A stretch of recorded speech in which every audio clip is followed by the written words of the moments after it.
NEET को लेके एक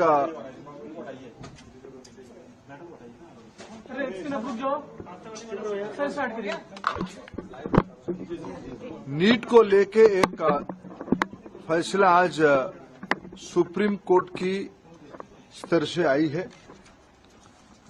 नीट में इस बार 24 लाख बच्चे परीक्षा दिए थे। कट ऑफ डेट में लगभग 13 लाख विद्यार्थी एग्जामिनेशन को क्वालिफाई किए। 4,500 तरीके सेंटर नीट एग्जामिनेशन के लिए देश भर में होती है। राजेश जी, आप थोड़ा क्वाइट रहिए।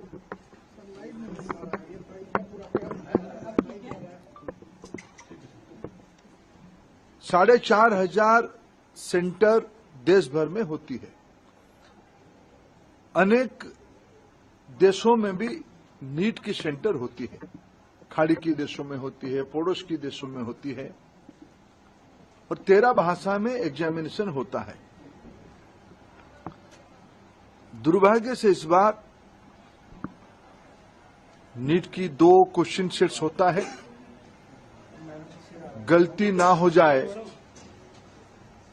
इसीलिए चुनाव एग्जामिनेशन के दिन ही सूचित किया जाता है। क्वेश्चन सेट ए या बी को यूज किया जाएगा, आइदर ऑफ द वन।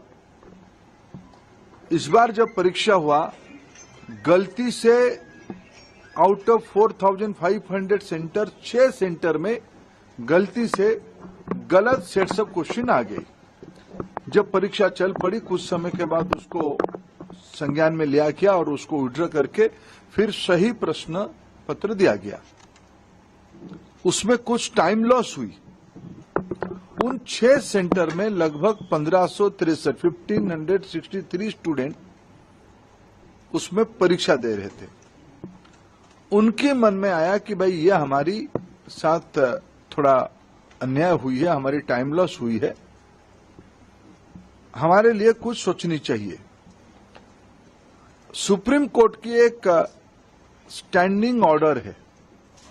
इस प्रकार की कहीं एंट्रेंस में कुछ विषय आती है तो री एंट्रेंस ना कराते हुए एक एवरेज मार्किंग, ग्रेस मार्किंग की मेथड पे उनको कंपनसेट किया जा सकता है। ऐसे एक सुप्रीम कोर्ट की ऑर्डर है क्लैट की स्टूडेंट्स की क्लैट के एग्जामिनेशन के माध्यम से। एनटीए ने उसको अप्लाई किया। एक एक्सपर्ट कमेटी बिठाई, उसमें से कुछ रिकमेंडेशन आई और उसको उन्होंने अप्लाई किया। उसके बाद देखा गया कि कुछ विद्यार्थियों की नंबर 100% हो गई। उनकी जो एवरेजिंग किया गया, उनको जो ग्रेस मार्क दिया गया, उसमें कुछ विद्यार्थियों की नंबर 100% हो गई। इसमें भी फिर कुछ लोग कोर्ट पे गए। पहले कुछ लोग कोर्ट पे गए थे कि हमारी टाइम लॉस हुई, कोर्ट ने ऑर्डर दिया तो एनटीए को उसमें एक किस ग्रेस मार्किंग की प्रैक्टिस को अपनाना पड़ा, पद्धति को अपनाना पड़ा। फिर जब ग्रेस मार्किंग में कुछ विद्यार्थियों की नंबर 100% हो गई, तब फिर कुछ लोग कोर्ट पे गए। उस बीच में एनटीए ने फिर एक एक्सपर्ट कमेटी बिठाई, एकेडमिक्स कमेटी बिठाई। उन्होंने कुछ सोच समझ किया और कोर्ट ने आज उस कमेटी के ऑब्जर्वेशन को देखते हुए आज ऑनरेबल सुप्रीम कोर्ट ने स्पष्ट किया है उन 1563 स्टूडेंट्स को री एग्जामिनेशन का अपॉर्चुनिटी दिया जाए। 23 जून को 1563 स्टूडेंट को दोबारा नीट एग्जामिनेशन का ऑप्शन उनके सामने दिया जाएगा। वो परीक्षा दे सकते हैं, नहीं तो जो उनको ओरिजिनल परीक्षा की जो नंबर है उनको वो परीक्षा उसको भी ऑप्ट कर सकते हैं। नहीं तो अगर उनको उसमें ना देके और एक चांस लेना है तो वो 23 जून को एक बार परीक्षा भी दे सकते हैं, जो चाहेगा। ये आज सुप्रीम कोर्ट के एक बहुत स्पष्टता के साथ ऑर्डर आई है, उसको मैं स्वागत भी करता हूं। शायद उसके बाद नीट को लेके जो एक संशय और शंका जो संशय और जो शंका सामने आई थी वो आज समाप्त हो रही है। कुछ और विषय ध्यान में आई है, सरकार गंभीरता से उस विषय को ध्यान पे लिया है। हमें पूरा पारदर्शिता, कुछ विषय क्वेश्चन लीक की भी आई है, कुछ रिट पिटीशन उसके ऊपर भी लगी है, सुप्रीम कोर्ट की संज्ञान में है, उसके ऊपर भी सरकार अपना स्पष्ट मत रखेगा।